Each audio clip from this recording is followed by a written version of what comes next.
এই শীত যত বাড়ছে না তত সকালবেলায় ওঠাটা চ্যালেঞ্জিংয়ের ব্যাপার হয়ে যাচ্ছে। এই ব্ল্যাঙ্কেট থেকে নিজেকে বের করে এই ঠান্ডার মধ্যে সকালবেলা উঠে মেয়ের টিফিন বানানো থেকে শুরু করে সমস্ত কিছু, মানে জল ঘাটাটাই হচ্ছে মেন তখন গুরু দায়িত্বে পরিণত হয়। জল ছাড়া কোনো কাজই হয় না। আর ওই ঠান্ডা পুরো সিঙ্কের জলটা ঘাটতে কী যে অসুবিধা হয় না কি বলবো। এরই মধ্যে যদি তখন সকালবেলা যদি এক কাপ গরম গরম চা খাওয়া যায় তাহলে তো সত্যিই খুব ভালো হয়। কিন্তু ওই মেয়ে যতক্ষণ না যাবে দম ফেলার সময় থাকে না। আর ইদানিং না প্রতিদিনই প্রায় দেরি হচ্ছে বলতে 10-15 মিনিট দেরি হয়েই যাচ্ছে। একটা টাইমে অ্যালার্ম দিচ্ছি আর উঠতে উঠতে সেই 10-15 মিনিট উঠবো এই এখন উঠবো করতে করতে আর গাড়িওয়ালা প্রত্যেক দিন এসে একই কমপ্লেন করছে দেরি হয়ে যাচ্ছে। শীতকালটা যেন মানে যতই হোক না কেন রাত্রি বড়, কিন্তু ওই ঘুমোতে গেলে পারে কখন যে রাত পেরিয়ে সকাল হয়ে যায় না কিছুই বোঝা যায় না। অনেক দিন ধরে অলিরানি বলছে যে এই ভাত ভাজা মতন খাবে। এবার শীতকালে আমি একটুখানি ভাতটা অ্যাভয়েডই করি। শীতকালে ভাত খেলে পরে একটু ঠান্ডাটা বেশি লাগে না, সেই একটা কারণেই আর কি ভাতটা একটু যতটা পারি অ্যাভয়েড করি। কিন্তু মেয়ের আবদার রাখতেই হয়। আর এই সবজি দিয়ে ভাত ভাজাটা না খেতে বেশ ভালো লাগে। গরমকালে ওর ওই ভাত ভাজা করতে গেলে পেঁয়াজ আদা রসুন সমস্ত কিছু দিয়ে করে দিই, কিন্তু শীতকাল এলে পরে একদম শীতের সবজি আর ধনেপাতা ওপর দিয়ে দিলে পরে দারুণ মানে টেস্ট লাগে আর কি। আর যদিও এখন এই সমস্ত সবজি 12 মাসই পাওয়া যায়, কিন্তু শীতের টেস্টই যতই হোক না কেন।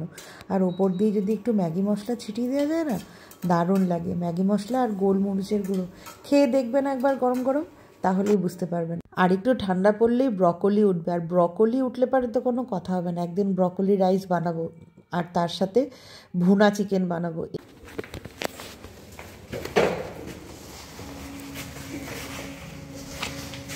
টাটা।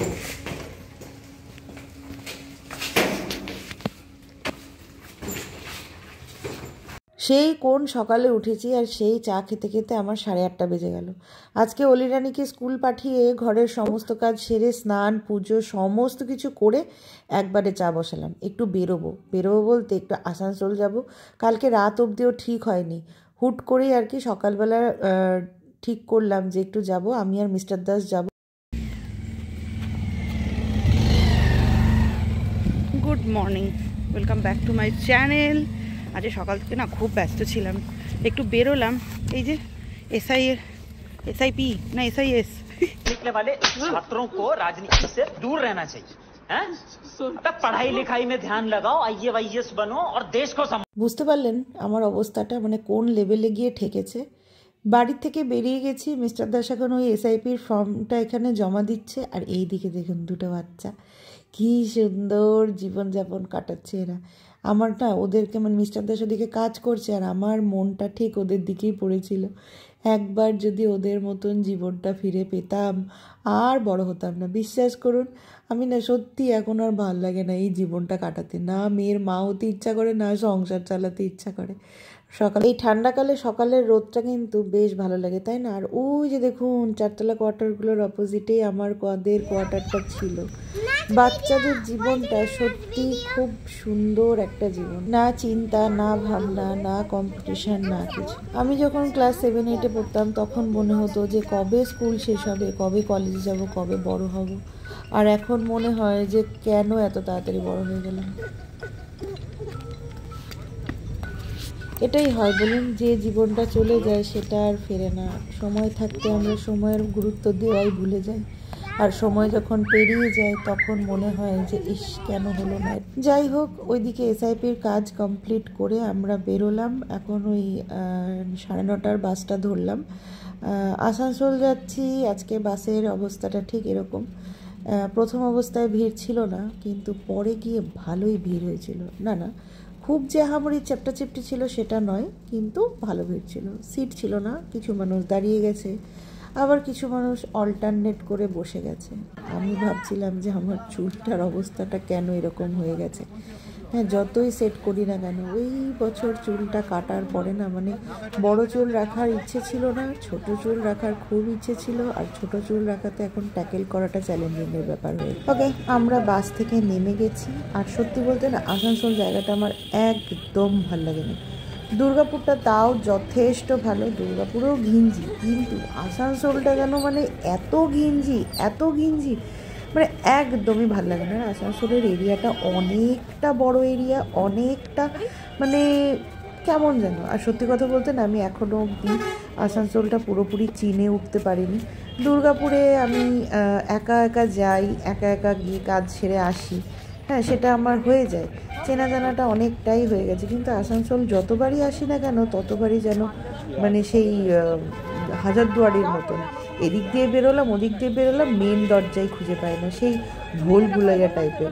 মিস্টার দাসকে আজকে বলছিলাম যে এতদিন ধরে আসছি কিন্তু দুর্গাপুরটা যেরকম আমার চেনা জানা নখদর্পণে হয়ে গেছে, খুব কম জায়গা দুর্গাপুরের চিনি না এরকম, ঠিক আছে।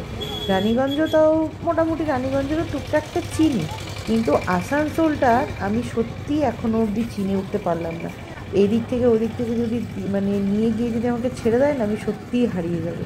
তো মিস্টার দাস তখন বলে আসানসোল কি একটুখানি জায়গা নাকি, দুর্গাপুর রানীগঞ্জের থেকে অনেকটা বড় জায়গা নিয়ে আসানসোল, খুব ঘিঞ্জি এরিয়া আর কি, ঠিক কলকাতার মতন আর কি।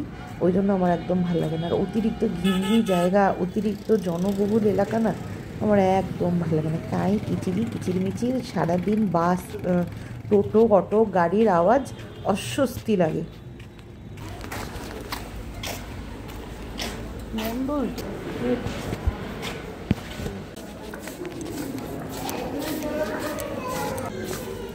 শুধু চোখেরটাই আপাতত নাই। যে কাজে এসেছিলাম হদিশ পেলাম, পুরো কাজ হলো না।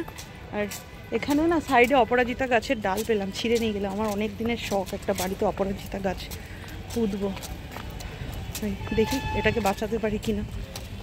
আমাদের অন্ডাল থেকে আসানসোল আসতে এসবিএসটি বা বড় বড় যে সুপার বাসগুলো হয়, ওই যেগুলো বোলপুর কৃষ্ণনগরের বড় বাসগুলো, ওইগুলোতেই সময় লাগে হচ্ছে 40 মিনিট।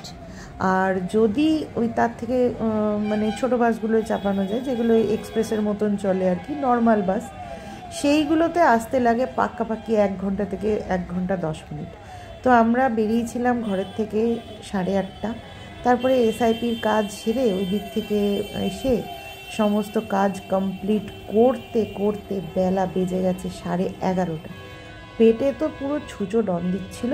তো মিস্টার দাস বললো যে কিছু খাবে, তো আমি বাবা সকালবেলাতে ওই কচুরি খাওয়ার চক্করে নেই, কারণ সত্যি বলতে না ওই সকালবেলা কচুরি খেয়ে নিলে, তাও আবার বাইরের কচুরি, কচুরি হোক ছোলা বাটারা হোক, তাহলে না এত বদ হজম হয়ে যায় না, সেই সারাদিন টক ঢেকুর উঠতে থাকে। ওর থেকে বাবা ইডলিটা বেশ ভালো। আর সত্যি কথা বলছি, এত জায়গার ইডলি খেয়েছি, এইখানকার ইডলির চাটনিটার টেস্টটা এত সুন্দর, কোনো ছাতু দেয়নি, কোনো সুজি দেয়নি, একদম প্লেন নারকোল আর পোস্ত দিয়ে তৈরি করেছিল, কারি পাতা আর সর্ষে ফোড়ন ছিল, সাম্বারটাও ভালো ছিল, চলবে, মানে আমার কাছে চলবে, মানে সত্যিই ভালো ছিল। এখানকার ইডলিটা বেশ ভাল লাগছে খেতে। আমি অনেক জায়গার ইডলি খেয়েছি, কিন্তু এটার টেস্টটা বেশ সুন্দর। আমি আরেক প্লেট অর্ডার করলাম, আর মিস্টার দাস খাচ্ছে হচ্ছে ভেজ মোমো। ভালো লাগবে খেতে। তুমি তো ভেজ মোমো খাও না।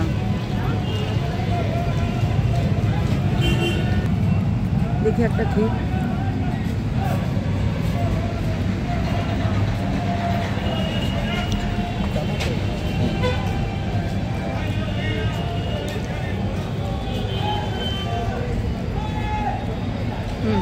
ঠিকঠাক।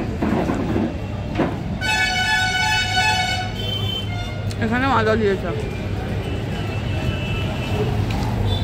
ফেরার সময় বাসে খুব ভিড় ছিল, জায়গাটাও সেরকম পাইনি, ওই জন্য না আর ভিডিও করিনি। অন্ডাল মোড়ে এই দোকানটাতে একমাত্র ছানার পায়েস পাওয়া যায়। আমাদের অন্ডালে সেরকম মানে ছানার পায়েস কেউ খায় না মনে হয়, ওই জন্য মনে হয় কোনো দোকানে পাওয়াও যায় না।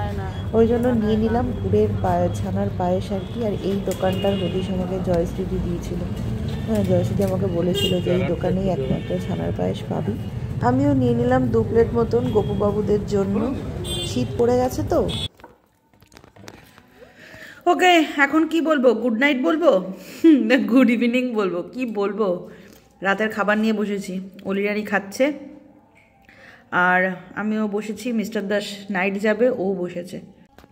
আসলে দুপুরবেলাতে এলাম কটা, 12:30। হ্যাঁ, 12:30 এসে রান্নাবান্না করতে করতে আসলে এসে না আমি একটু শুয়ে পড়েছিলাম। ওই রোদে গিয়ে গিয়ে এত মাথাটা যন্ত্রণা করছিল না, ওই জন্য এসে একটু শুয়েছি। শুয়ে তারপরে রান্না বসাতে বসাতে অনেকটাই দেরি, তারপরে বেলাও হয়ে গেছিলো। অলিরানি স্কুল থেকে বাড়ি এলো, তারপরে আবার কালকে অলিরানির বাংলা এক্সাম, মানে গোটা সন্ধে আর কি বাংলা পড়িয়ে পড়িয়ে আমার নিজের মাথা খারাপ হয়ে গেছে। আর আমি বিধ্বংসীর মতো, মানে আজ মানে সকালবেলাতে যা মাথা আশ্রিয়েছি, তারপরে এসে আর মাথাও আশ্রানো হয়নি, সন্ধে থেকেও মাথা আশ্রায়নি। এখন খাবো, খেয়ে তারপরে মিস্টার দাস ডিউটি যাবে, ওপরে যাব, ওপরে গিয়ে তারপরে মাথা আশ্রাবো, চুল বাঁধবো, মুখে ক্রিম লাগাবো। খুব বাজে অবস্থা আজকে আমার। এই বেরোলে পারে এরকমই হয়, শীতের দিনের বেলা তো, ছোটোবেলা। আজকে রাতের ডিনারে নেওয়া হয়েছে রুটি, ফুলকপি ভাজা আর পেঁয়াজ। এই আজকে রাতের ডিনার। ওকে, তো মিস্টার দাস চলে গেল ডিউটিতে, আমিও খেয়ে দিয়ে চুল টুল বেঁধে মুখে একটুখানি ক্রিম লাগালাম সারাদিন পরে। এবার বলি আমার আজকে আসানসোল হসপিটালে যাওয়ার কি কারণ। আসলে কি বলুন তো, ওই যে বলছি না পায়ে ব্যথাটা নিয়ে প্রচণ্ড প্রবলেম হচ্ছে আমার। ব্যথাটা না বেড়েছে, তো 2 দিন ধরে আমি, এতদিন তো আমি ডাক্তার দেখাচ্ছিলাম, আমি আসলে হোমিওপ্যাথিক দেখাচ্ছিলাম, ঠিক আছে। এবার হোমিওপ্যাথিকে কি বলুন তো, যতক্ষণ ওষুধ চলছে ততক্ষণ ঠিক আছে, তারপরে ওষুধ শেষ হয়ে যাওয়ার পরে আবার আমাকে ওষুধ আনতে হচ্ছে, আবার ওষুধ খেতে হচ্ছে, ওই মানে পরপর চলবে আর কি। তো প্রথমে ভেবেছিলাম হোমিওপ্যাথিকে ট্রিটমেন্ট করাবো, কিন্তু হোমিওপ্যাথিকে এই প্রবলেম হচ্ছে। আর এত হোমিওপ্যাথিক ওষুধ না, মানে ঘন্টায় ঘন্টায় তো মনে করে করে সবসময় খাওয়াটাও একটু প্রবলেম। ধরুন আমি বাজারে গেছি, বা কোনো এই অলিকে নিয়ে ক্লাসে যাচ্ছি, বা ঘরেরই কাজ করতে করতে ভুলে যাচ্ছি, তো একটা ডোজ গ্যাপ হয়ে যাচ্ছে। একটা ডোজ গ্যাপ হয়ে গেলে পরে তো সেই কাজটা করছে না, সেই প্রবলেম একই হচ্ছে। কন্টিনিউয়াসলি দাঁড়িয়ে থাকলে পারে একদম। আর এখন ইদানিং যত মানে দিন যাচ্ছে, ব্যথাটা হচ্ছে কি পুরো একদম কোমর থেকে নামছে, কোমর থেকে ওই রগ হয়ে গিয়ে নিচে গিয়ে নামছে, মানে এত প্রবলেম হয়ে যাচ্ছে। খুব যেদিন দৌড়ঝাঁপ হয়ে যাচ্ছে, খুব প্রেশার হয়ে যাচ্ছে, সেই দিনকে একটু মুশকিল হয়ে যাচ্ছে। রাতের দিকে তো খুবই কষ্ট হয়। তো সেই আর কি দেখতে গেছিলাম, আজকে ডাক্তার দেখানো হয়নি, আজকে গেছিলাম দেখতে যে কোন দিন কীরকম ডাক্তারপাতি বসে। আরেকটা ছোটো কাজ ছিল আমাদের, সেটা হচ্ছে আমার ওই হসপিটালের কার্ডটা, ওটাকে রিনিউ করানোর ছিল। আরেকটা ওই ছোটোখাটো অনেকগুলো কাজ নিয়ে গেছিলাম। মেন হচ্ছে ডাক্তার দেখা, তার সাথে 4-5টারও কাজ। আর এই হচ্ছে আমার আজকে আসানসোল যাওয়ার কারণ, মেন কারণ। তো চলুন এখন আপাতত শুই, কারণ নইলে কালকে সকালবেলা উঠতে পারবো না। আজকে দুপুরে ঘুম হয়নি, তার উপরে অলিরানির কালকে স্কুল আছে। আর এখন ইদানিং না ছোটোবেলা তো দৌড়িয়ে পারা যাচ্ছে না, আর একটু সকাল সকাল ওঠার চেষ্টা করছি প্রতিদিনই, কারণ অভ্যাসটা খারাপ হয়ে গেছে পুরো আমার।